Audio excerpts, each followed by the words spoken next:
اس روز علی حیدر نے ضد بحث میں نہ صرف اپنی بہن کے کپڑے پہن لیے تھے بلکہ انہی کپڑوں میں گھر سے باہر بھی نکلنے کی کوشش کر رہا تھا۔ اب خوش ہو؟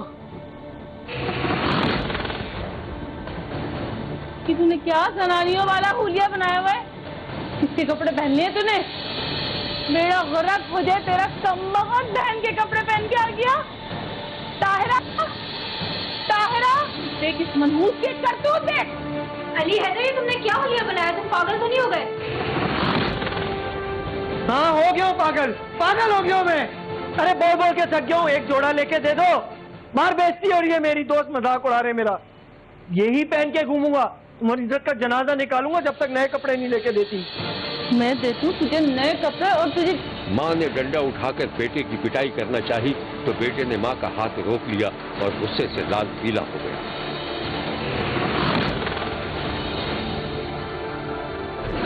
اس روز 18 سالہ بدبخت بیٹے نے ماں پر ہاتھ اٹھا لیا تھا اور جنون میں آ کر اپنی ماں اور بہن پر اتنے ڈنڈے برسائے کہ ماں کی موت واقع ہو گئی اور بہن بھی شدید زخمی ہو گئی۔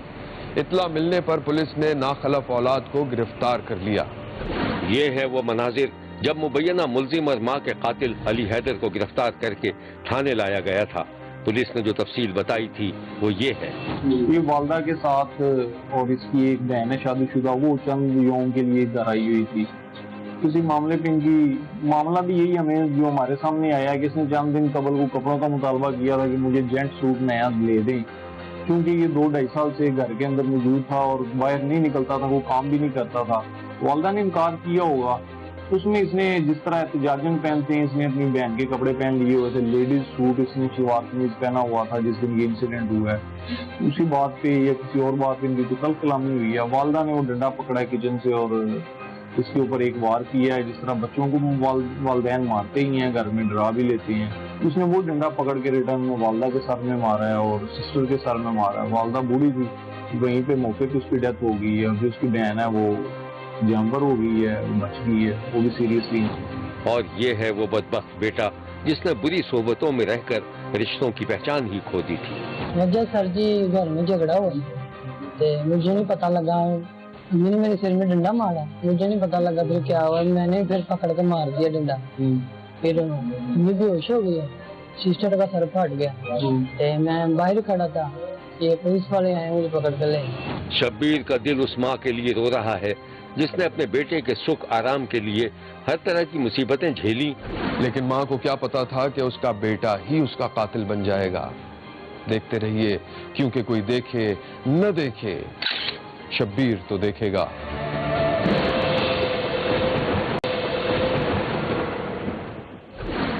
کیا آپ جانتے ہیں کہ ہماری آنکھ کتنی دور تک دیکھ سکتی ہے؟ ظاہر ہے ایک محدود فاصلے تک ہی دیکھا جا سکتا ہے۔ سورج، چاند، ستارے ہم روزانہ دیکھتے ہیں، لیکن یہ کیسے گردش کرتے ہیں، کتنی دور ہیں، ان کا پتہ لگایا گیا تھا کوئی 400 سال پہلے۔ انسان کی کوشش رہی کہ وہ زیادہ سے زیادہ دیکھ سکے۔ ابھی 12 مئی 2022 کو اس صدی کا سب سے بڑا واقعہ پیش آیا، یعنی ایک ایسی آنکھ ایجاد کی گئی جو بہت دور تک دیکھ سکتی ہے۔ کتنی دور تک، یہ جان سکیں گے آپ اس کہانی میں۔ میں ہوں پارس مسرور اور آپ دیکھ رہے ہیں کوئی دیکھے نہ دیکھے شبیر تو دیکھے گا۔ ہماری کائنات کے بارے میں گیلیلیو کی دوربین نے یہ راز تو کھول ہی دیا تھا کہ سورج ہمارے نظام شمسی کا مرکز ہے اور اس کے گرد ہماری زمین سمیت کئی سیارے گردش کر رہے ہیں۔ اس انکشاف پر سائنسدانوں کو شدید مخالفت کا بھی سامنا کرنا پڑا، لیکن سائنسی حقائق اپنی جگہ اٹل تھے۔ زمین 24 گھنٹے میں اپنے مرکز کے اطراف ایک چکر پورا کرتی ہے اور دن رات کا سما پیدا ہو جاتا ہے۔ یہی زمین اپنے مرکز پر آہستہ آہستہ گھومتے ہوئے سورج کے گرد 365 دنوں میں ایک چکر لگاتی ہے اور ہم کہتے ہیں کہ 1 سال ہو گیا۔ سائنسدانوں نے جب روشنی کی رفتار کا پتہ چلا لیا تو ہمیں معلوم ہوا کہ سورج زمین سے 9.5 کروڑ میل دور ہے اور اس کی روشنی زمین تک 8 منٹ اور 30 سیکنڈ میں پہنچتی ہے، یعنی سورج کی جو شکل ہم دیکھتے ہیں وہ 8.5 منٹ پہلے کی ہوتی ہے۔ اس کا مطلب یہ ہوا کہ ہم ماضی میں ہونے والے واقعات کو بھی دیکھنے کے قابل ہو چکے ہیں۔